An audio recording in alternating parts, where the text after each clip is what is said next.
When it comes to journaling, it might sound like such a woo-woo, easy thing. However, about 3 years ago, my psychologist said to me that every single night, I needed to really sit and process and digest every single interaction and encounter that I was having with people day to day, to be able to actually understand and process the emotions that I was going through, to be able to sit and decipher what was okay for me, what my boundaries were, and to really trust my gut and my intuition each and every day, regardless of what those encounters may look like. Work, relationships, with my children.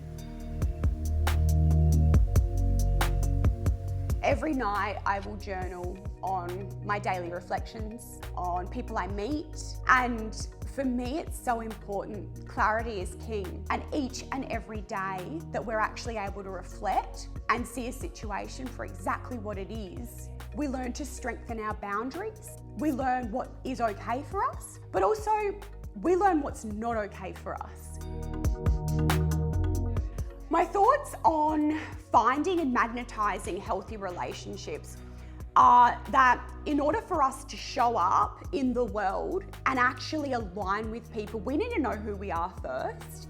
If we don't know who we are, we're always going to be wishy-washy about the company we keep. Now, if you don't know who you are, you're going to accept anything and everyone, and you will always be pulled in every direction. Having 5 people in your life that you are truly bonded deep with, to be able to actually go, I love the fact that you and I can sit on the beach and not say a word, but I know that you have my back. I don't have gossips in my life. I don't have people that backstab. I don't have people that lie.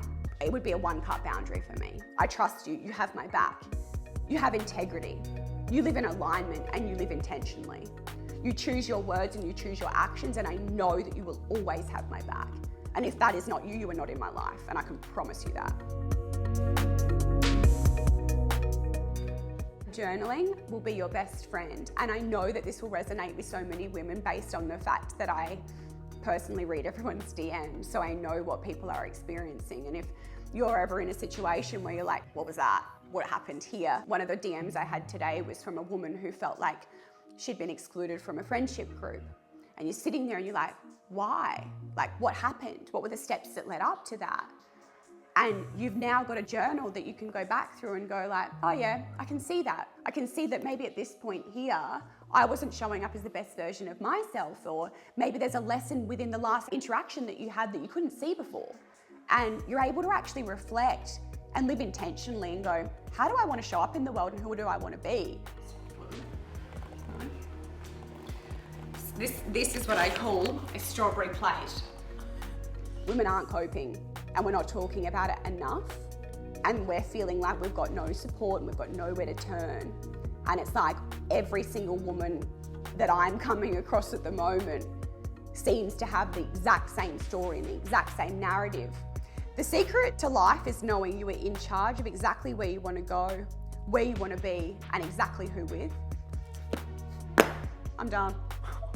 If you could take anything away, trust your gut, that feeling, that little flicker in the background, the lack of sleep, the confusion.